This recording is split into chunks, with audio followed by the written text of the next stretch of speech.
जय श्री कृष्णा, दंडवत प्रणाम।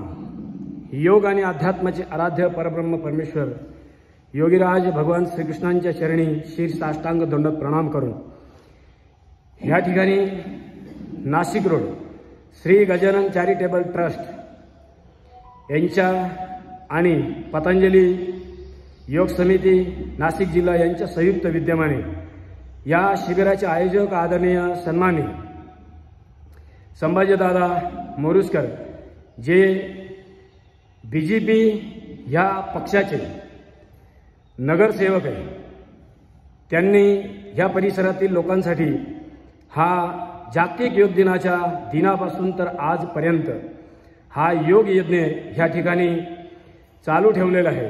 त्या योग यज्ञात आहुती देण्यासाठी आलेले सर्व योग साधक, योग आगंतुक, भारत मातेचे सर्व शिलेदार आणि पहारेदार या सर्वांना वंदन करून आज आपण साधना करणार आहे। प्राण साधनेमध्ये धर्मो रक्षती रक्षिताः त्या युक्तीप्रमाणे तू उभा ठाकलासी पुरे। परमेश्वर म्हणताय मी तुझ्या पाठीशी आहे, घाबरू नकोस, चिंता करू नकोस, मी तुझ्या मागे आहे, तू कर, तू चाल। चेरेवेती चरणवई मधुवंदिती ही, जो चालत राहील ईश्वर त्याचीच साथ देत असतो, हे लक्षात ठेवा। तर सगळ्यांना विनंती आहे, सहयोगी प्राणायामासाठी आपण तयार होणार आहे, तत्पर होणार आहे। तत्पूर्वी आपण दंड केले आहे, बैठक केली, थोडेसे शरीर गरम केले आहे आणि आता हे सहयोगी प्राणायाम आपण करणार आहोत। तर त्यासाठी पहिला अभ्यास अभ्यंत कुंभक। दोन्ही नाकपुड्यांनी श्वास आत घ्यायचा आहे, आतमध्ये भरलेला श्वास आतमध्येच थांबवायचा आहे। तू उभा ठाकलासी पुरे। परमेश्वर स्वतः आपल्याला सांगत आहे, मी तुझ्या पाठीशी उभा आहे, तू घाबरू नकोस। तन्मे मनाः शिव संकल्पमस्तु यथा शक्ती निरंतर। याला कुठल्याही प्रकारचं बंधन नाही आहे, किती वेळ तुम्ही श्वास आतमध्ये भरून थांबवू शकता, कुठल्याही प्रकारचा दुष्परिणाम नाही। अर्धा मिनिट, 1 मिनिट, 2 मिनिट, ज्याची जशी क्षमता आहे। माझी क्षमता आहे साधारणतः 5 मिनिटापर्यंत मी श्वास आतमध्ये भरून थांबू शकतो। जसं मी आता श्वास भरला आहे आणि तुमच्याशी बोलतोय, पण श्वासमध्ये भरलेला आहे, हा सोडून दिला। अशी क्षमता प्रत्येक साधकाची झाली पाहिजे, ही स्वामीजी महाराजांची इच्छा आहे। पुन्हा श्वास घ्यायचा आहे, अभ्यंत कुंभक। हृदयाची क्षमता वाढणार आहे, फुफ्फुसांची क्षमता वाढणार आहे। ज्यांना सारखी भीती वाटते, थरथर थरथर थरथर थरथर, एन्झायटीची समस्या आहे, स्लीप ॲपनी आहे, 3 ते 5 आवर्तन करत आपण पुढे चालणार आहे। पूर्ण श्वास भरणे, कुठल्याही प्रकारचं अवलंबन, आलंबन किंवा ढोंग नको। अभ्यंत कुंभक, विश्राम। हा केला अभ्यंत कुंभकाचा अभ्यास। आता करायचं दुसरं प्राणायाम बाह्य कुंभक। श्वास आत घ्यायचा आहे, आत भरलेला श्वास बाहेर सोडून द्यायचा आहे, बाहेर सोडलेला श्वास बाहेरच थांबवायचा आहे, बाहेरच थांबवा त्याला। प्रयत्न करा, बाहेर सोडलेला श्वास मी बाहेरच थांबवला आहे। हा प्राणायाम ज्यांना हृदयाची समस्या आहे त्यांनी याला जास्त वेळ करायचा नाही, कारण श्वास बाहेर सोडलेला असतो, हृदयाला जास्त ताण द्यायचा नाही। पुन्हा श्वास घ्यायचा। ज्यांना खूप भीती वाटते, धडधड होती, त्या सुद्धा साधकांनी याला जास्त वेळ बाहेर सोडून थांबायचं नाही। मग त्यांनी अभ्यंत कुंभकाचा अभ्यास करायचा. पूरक, रेचक, कुंभक ही जी प्रक्रिया आहे त्या प्रक्रियेनुसार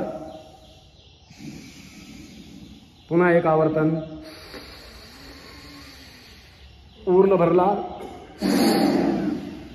पूर्ण सोडला, सोडलेला श्वास बाहेरच थांबवला. प्रयत्न करा. भले तुम्ही 10 सेकंद जरी थांबवला तर हळूहळू तुमची क्षमता वाढणार आहे. ती 15 सेकंद होईल, 20 होईल, 30 होईल, 1 मिनिट होईल, 2 मिनिट होईल. कारण साधारणतः 3 मिनिट श्वास बाहेर सोडून मी स्वतः थांबतो. आतमध्ये भरून 5 मिनिटाची क्षमता आहे आणि बाहेर सोडून 3 मिनिटाची क्षमता मी स्वतः माझी तयार केली. पुन्हा विश्राम. 3 आवर्तने केली आपण. तिसरा महत्वाचा प्राणायाम आहे, त्याचं नाव आहे कर्णरोगांतक प्राणायाम. कर्णरोगांतक. दोन्ही नाकपुड्यांनी श्वासात घ्यायचा आहे. पूर्ण श्वासात घेतला, त्यानंतर दोन्ही नाकपुड्या बंद करायच्या आहे, डोळे बंद करायचे, तोंड बंद करायचे आणि चेहरा फुगवायचा है. चेहरे को फुलाना, आंखें खुली मत रखना. कर्ण रोगांतक प्राणायाम. ज्यांच्या कानाचे पडदे फाटले आहे, ज्यांना कमी ऐकायला येते, कानातून पस येतोय, पू येतोय, पाणी येतंय, पडदे कमजोर आहे,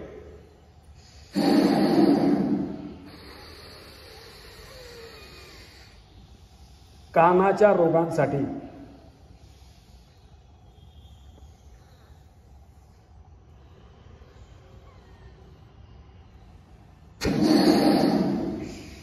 ज्यांच्या कानात आवाज येतो, घनघन नाद होतो, घंटा नाद, त्याच्यासाठी हे साधारण 250, 200, 500 वेळा आपल्याला करणं गरजेचं आहे. किंवा ज्या लोकांना 12 महिने सर्दी होत असते, ती सर्दी नाकातून येत नाही, मग ती कानातून यायला सुरुवात होते आणि कानाचा पडदा फाटतो.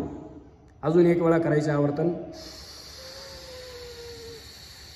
शिकण्यासाठी 3 ते 5 वेळा आपण करतोय फक्त. 3 ते 5, 3 ते 5.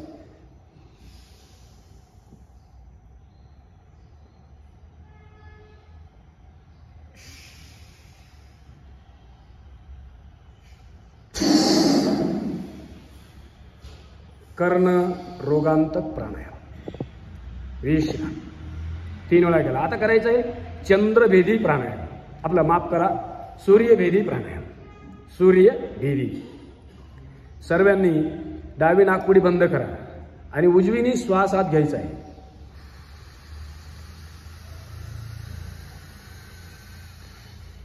चौथा प्राणायाम करतोय आपण. करत राहा आपल्या आपल्या शक्तीप्रमाणे. त्याच्या बाबतीत जे काही सांगितलं गेलं, ह्या सगळ्या उपप्राण, जसे आपले मुख्य 5 प्राण आहे, ते मुख्य 5 प्राण सक्रिय करण्यासाठी भस्त्रिका, कपालभाती, बाह्य प्राणायाम, उज्जाई प्राणायाम, अनुलोम विलोम, भ्रामरी, ओंकार, प्रणव ध्यान आपण करतो. तर त्याने मुख्य 5 प्राण शरीरातले सक्रिय होतात. तसेच आपल्या शरीरामध्ये जे 5 प्राण आहे, उपप्राण, देवदत्त, धनंजय, कृंकल, कूर्म आणि नाग, त्या उपप्राणांना सक्रिय करण्यासाठी हे सहयोगी प्राणायाम आहे सगळे. जेवढे आता आपण करतोय, 4थ्या प्राणायामापर्यंत आपण पोहोचलोय. सूर्यभेदी प्राणायाम करत राहायचे. तर हे उपप्राण कसे सक्रिय करायचे, कारण त्यांचा सुद्धा मोठा रोल आहे शरीरात. सूर्यभेदी प्राणायाम 3 ते 5, 3 ते 5 आवर्तन करायचं आहे.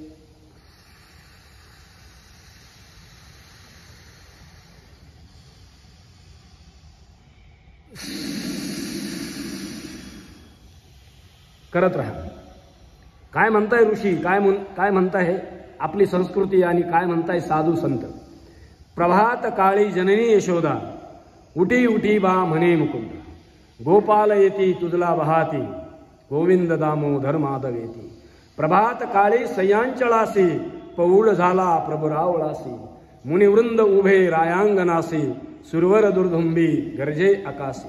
प्राता समयी श्रीचक्रपाणी फलस्त ग्रामे जनकाई धामे रंबा ईसाचा निज प्रिय दाता जीवास चिंती सदा हित करता उशांत काळी प्रबरिद्ध पुरी स्वच्छंद लीळा कृपया विहारी नासोनी दुःखे विमला कृमींचे करी प्राप्त स्वामी अधिकार त्यांचे पश्यंत प्रहरी तो राज विहारी पश्यंत प्रहरी तो राज विहारी चिंतित जीवा सदा हितकारी नागांब प्रश्ने प्रभुथाप चिंती रूबांब प्रश्ने तो जीव चिंती हरोनी बाधा कुळपंचचार्या वामन पहदी जीववी सुमार्या श्री मृत्युंजया विनवी पुजारी नासोनी दुःखे भवरोगहारी नासोनी दुःखे भवरोगहारी विश्राम.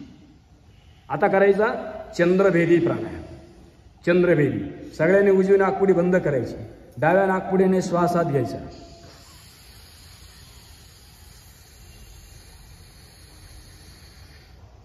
जे शब्द मी बोललो ते तुम्हाला थोडेसे कठीण जातील समजून घेण्यासाठी.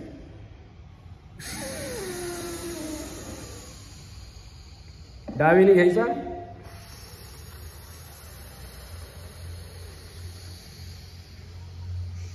थांबायचं, त्याला उजवीने सोडून द्यायचा. ओम चंद्रमसी चंद्रबलम देही, ओम चंद्रमसी चंद्रबलम देही. डावीने जेव्हा जेव्हा श्वास घेऊ तेव्हा त्या बीज मंत्राचा चिंतन करायचं, मनन करायचं. ओम चंद्रमसी चंद्रबलम देही. उजवीने जेव्हा जेव्हा श्वास घेऊ तेव्हा तेव्हा ओम सूर्यमसी सूर्यबलम देही, ओम सूर्यमसी सूर्यबलम देही. हा दोन्ही नाकपुड्यांनी जेव्हा आपण श्वास घेतो ओम ओम शिवेहम शिवेहम शिवेहम श्वेत केतु शिवेहम अम अमृतस्य पुत्रः अम अमृतस्य पुत्रः अम अमृतस्य पुत्रः. हा भाव पाहिजे. सूर्यभेदी केला. विश्राम. 3 ते 5 3 ते 5 आवर्तन करत पुढे जायचं. हे बरोबर. शीतली प्राणायाम. शीतली जीभ बाहेर काढायची, जिभेची पन्हाळ करायची, श्वास जिभेने आत खेचायचा.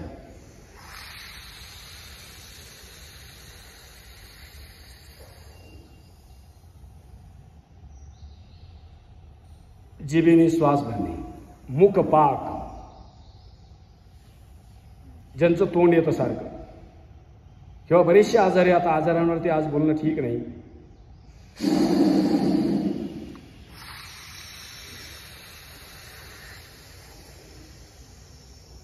पित्तासंबंधी असणारे समस्त विकार. हा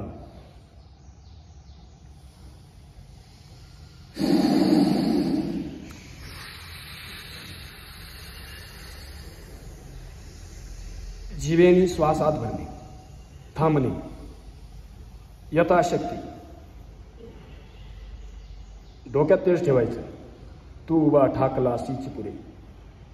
मी त्या दिवशी बोललो होतो ना एक दिवस. सांपेंगौर राजस तेजस विल्लाळ श्रीमूर्ती सुरंग सुकुमार ध्वजम वज्रांबुजे पद्मांकुशांकित श्रीचरण कमळ उंच धुरा सुकुमार तळवे तळवा ऊर्ध्वरेषा चंद्रबिंबांकृती नखे त्रिरेषा अलंकृत श्रीखंड अलोहित ओष्टपुट हिरेलग दत्तपंगती प्रहसित मनोहर श्रीमुख कमळ जे भव संतप्त त्यासी वरदकारक सरळ नासापुट आरक्ता सुप्रसन्न आकर्षण विशाल कृपालोचन सुरेखा कंठा भवया डाव्या भवईवरी उंच कपो लंब कर्ण नितळ ललाट बलवा.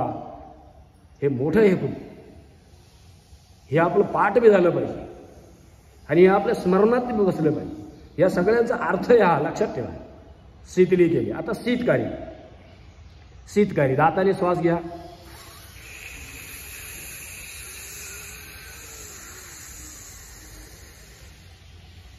कारण हे स्तवन मी ज्या दिवशी घेतलं होतं तुम्हाला पाठीवरती झोपवून घेतलं होतं आणि शिबिराच्या अंती घेतलं होतं.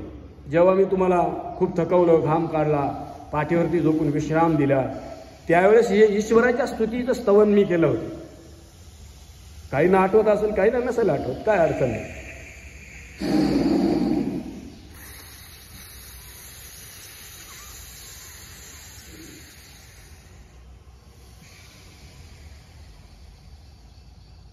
शरीर प्रदर्शनासाठी नाही, शरीर प्रदर्शनासाठी नसतं, शरीर प्रभू दर्शनासाठी असतं. अमोल हा जो नरजन्म आपल्याला दिला आहे ना, त्या परमेश्वराच्या चिंतनासाठी आणि त्याच्या दर्शनासाठी तो आपल्याला मिळालेला आहे.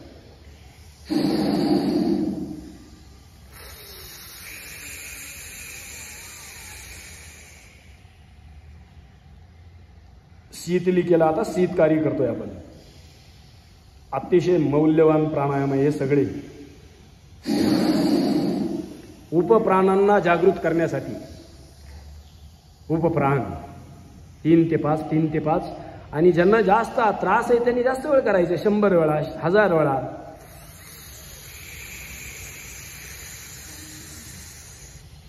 घामाची दुर्गंध, घाम खूप येणे, तहान खूप लागणे, भूक खूप लागणे, घामाचा वास येणे, पायातून सॉक्स काढले का घमाट सगळ्या घरात घामाचा वास येतो, तोंडाचा वास येतो, मुख दुर्गंधी. हे प्राणायाम केल्यावर काही होणारच नाही, लक्षात ठेवा. जिथून आपण स्टार्ट केलंय ना, अभ्यंतर कुंभक, त्यानंतर बाह्य कुंभक, त्यानंतर कर्णरोगांतक, त्यानंतर सूर्यभेदी, त्यानंतर चंद्रभेदी, त्यानंतर शीतली, त्यानंतर शीतकारी आता करतोय विश्राम. आता शीतली पूरक आणि भ्रामरी रेचक 3 वेळा करणार आहे, लक्षात ठेवा. शीतली पूरक, जीभ बाहेर काढायची,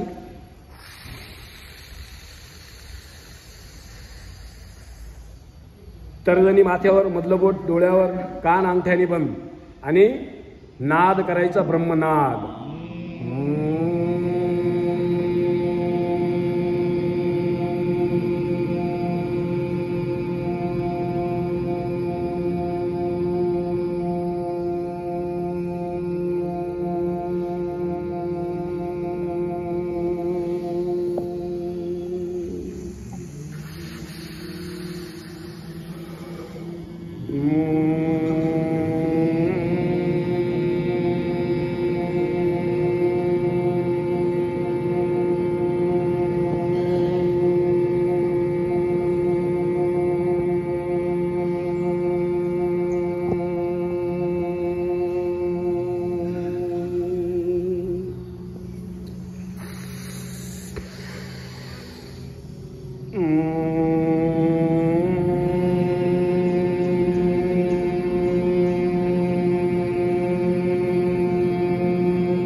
विश्राम. शीतली पूरक आणि भ्रामरी रेचक केला 3 वेळा. त्यानंतर शीतकारी पूरक म्हणजे दाताने श्वास भरायचा आहे आणि ओंकार करायचा आहे.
शांत व्हायचंय, मौन व्हायचंय.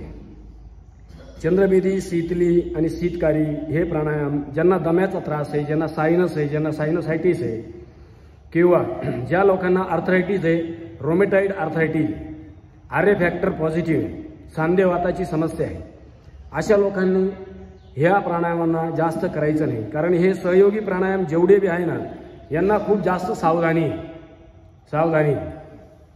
हे लक्षात घ्या. तर हे अतिशय मौल्यवान प्राणायाम आहे, हे मात्र तितकंच खरं आहे. पण सावधानी हटली नाही पाहिजे आणि कुठलीही दुर्घटना घडली नाही पाहिजे. तर संपूर्ण विश्व योगमय व्हावा ही श्रींची इच्छा आहे, लक्षात ठेवा. तर ह्या ठिकाणी आता पुढच्या ज्याही विधीकडे आपण जाणार आहे ते थोडंसं समजून घेणार आहे. तर हे प्राणायाम सगळ्यांनी व्यवस्थित करा. काय अडचण असली तर प्रत्येक प्राणायामाचे डिटेल्स ऑलरेडी यूट्यूबला मी टाकलेले, ते व्यवस्थित बघून घ्या. तर धन्यवाद.